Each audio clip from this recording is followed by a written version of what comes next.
परम सम्मानित मंच एवं प्यारे साथियों, शहीदों का सम्मान एवं विद्यार्थियों का वार्षिकोत्सव दो आयामों वाले इस कार्यक्रम में मैं लक्ष्मण बिश्नोई विद्यार्थियों से जुड़ा एक गंभीर विषय लेकर प्रस्तुत हुआ हूं। विचारों की अभिव्यक्ति में कहीं कोई त्रुटि हो तो क्षमा करें। मान्यवर, भीगती मसों और फूलती नसों के दिनों में अपने घर से सैकड़ों किलोमीटर दूर एक छोटे से 10 बाई 10 के कमरे में निपट अकेला बैठकर रो रहा एक किशोर अपने मन मस्तिष्क में चल रहे झंझावातों चक्रवातों को झेल रहा होता है, अपनी मनस्थिति को कोस रहा होता है। किसी छोटे बड़े सपने के खत्म हो जाने के कारण हर वक्त खुद को हीन समझ रहा होता है और उसके बाद वो एक ऐसा फैसला लेता है जिसे लेने का उसे कोई हक नहीं है। मान्यवर, वो एक खत लिखकर छोड़ता है, फिर इस दुनिया को छोड़ देता है। वो अपने आखिरी खत में लिखता है कि मेरे पास दूसरा कोई विकल्प नहीं बचा था, यही एकमात्र समाधान है, मैं आत्महत्या कर रहा हूं, मुझे माफ करना। और यह कहकर वो मर जाता है। मेरा आज का विषय उस आखिरी खत का जवाब है कि आत्महत्या कोई समाधान नहीं है। मान्यवर, सोचिए, जरा सोचिए, किसी कमरे में एक पंखे से एक रस्सी बंधी हुई है, उस पर एक लड़का लटक रहा है, उसके निर्जीव शरीर के निर्बल और शक्तिहीन हाथ पैर हवा में झूल रहे हैं, आंखें फटी हुई है, गर्दन की नसें टूट चुकी है और गालों पर आंसू की कुछ बूंदें सूखकर जमी हुई है। मान्यवर, वो लड़का एक बार के लिए तो मर गया, लेकिन उसकी फटी हुई आंखें उसकी मां का फटा हुआ कलेजा बनकर जिंदा रहेंगी। उसकी गर्दन की टूटी हुई नसें उसके बाप के दिल के टूटे हुए वो तार बनेंगी जो अब कभी झंकृत नहीं होंगे। गालों पर सूख चुके आंसू की बूंदें उसकी बहन की आंखों से हरदम बहा करेंगी और उस निर्जीव शरीर के निर्बल और शक्तिहीन हाथ पैर जो हवा में झूल रहे हैं उसके भाई की हिम्मत को जिंदगी भर तोड़ा करेंगे। और एक अल्पकालीन आवेश के कारण लिया गया उसका यह निष्ठुर निर्णय उसके जैसे लाखों युवाओं को इस तथा कथित समाधान के लिए प्रेरित करेगा। मान्यवर, यह कैसा हल है? यह कैसा हल है जिसमें अपनों का बर्बाद होता हुआ कल है।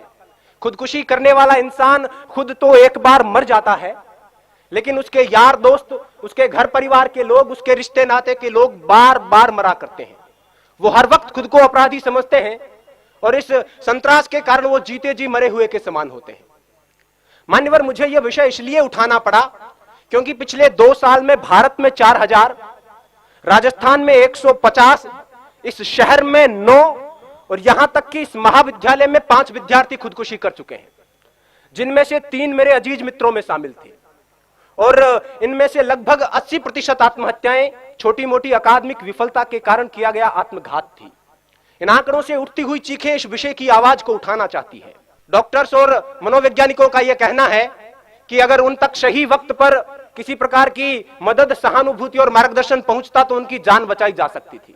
आंकड़ों का स्पष्ट मानना है कि 10 में से 8 आत्महत्याएं स्पष्ट संकेतों के बाद होती है। उन्हें उनकी बातें सुने। हमारे आसपास में हमारा यह नैतिक दायित्व बनता है कि जो हमारे आसपास में मानसिक तनाव से, मानसिक दबाव से ग्रसित लोग हैं, उनकी बातें सुने, उन पर विश्वास जताएं, उनकी हिम्मत बढ़ाएं। आत्महत्या मनचाही मौत नहीं है, यह अनचाही मौत है। मरना उन्हें भी अच्छा नहीं लगता, लेकिन घबराकर एक क्षणिक आवेश में यह निर्णय ले लिया जाता है। उन्हें यह बताएं कि यह कोई समाधान नहीं है। अब तो घबराकर यह कहते हैं कि मर जाएंगे, मरकर भी चैन नहीं मिला तो किधर जाएंगे। सही वक्त पर उन तक पहुंचाया गया मानसिक प्रोत्साहन उनकी जान बचा सकता है।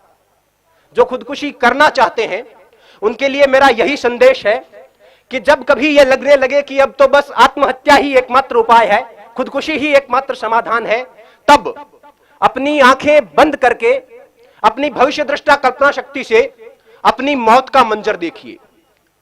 अगर सफेद कफन ओढ़कर जमीन पर पड़ी अपनी लाश के पास शुद्ध बुद्ध खोकर बेहोश हो चुके अपने मां बाप, रोती कलपती बहनें और दहाड़े मारकर चीखता भाई नजर आ जाता है तो उनके होठों के तबस्सुम को अपने जीने का बहाना बना लेना।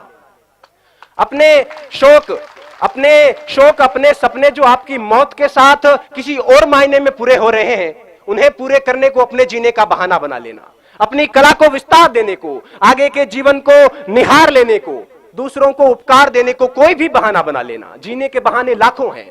अगर फिर भी कोई बहाना ना मिले तो जैसे बचपन में मास्टर जी की मार से बचने के लिए कोई बहाना गढ़ लिया करते थे, इस बार मौत से बचने के लिए बहाना गढ़ लीजिए, लेकिन मरिए मत। और वैसे भी अकादमिक विफलता कोई विफलता नहीं होती। विश्व नायक माने जाने वाले लोग कभी अपने अकादमिक क्षेत्र में सफल नहीं हो पाए थे। जिंदगी यहीं तक नहीं है, सफलता का पैमाना सिर्फ यही नहीं है।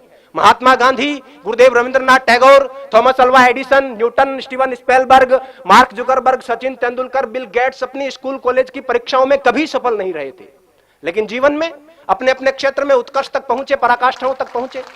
अतः छोटी मोटी विफलताओं को दिल से न लगाएं, छोटे मोटे सपनों के पीछे जीवन बर्बाद न करें। गोपाल दास नीरज जी की पंक्तियां हैं कि छिप छिप अश्रु बहाने वालों, छिप छिप अश्रु बहाने वालों, मोती व्यर्थ लुटाने वालों, कुछ सपनों के मर जाने से जीवन नहीं मरा करता है। सपना क्या है? सपना क्या है? नयन सेज पर सोया हुआ आंख का पानी, और उसका टूटना जूं जागे कच्ची नींद जवानी, गीली उम्र बनाने वालों, डूबे बिना नहाने वालों, कुछ पानी के बह जाने से सावन नहीं मरा करता है, चंद खिलौने खो जाने से बचपन नहीं मरा करता है, कुछ दीपों के बुझ जाने से आंगन नहीं मरा करता है, कुछ मुखड़ों की नाराजी से दर्पण नहीं मरा करता है, कुछ सपनों के मर जाने से जीवन नहीं मरा करता है। जय हिंद, जय भारत, वंदे मातरम।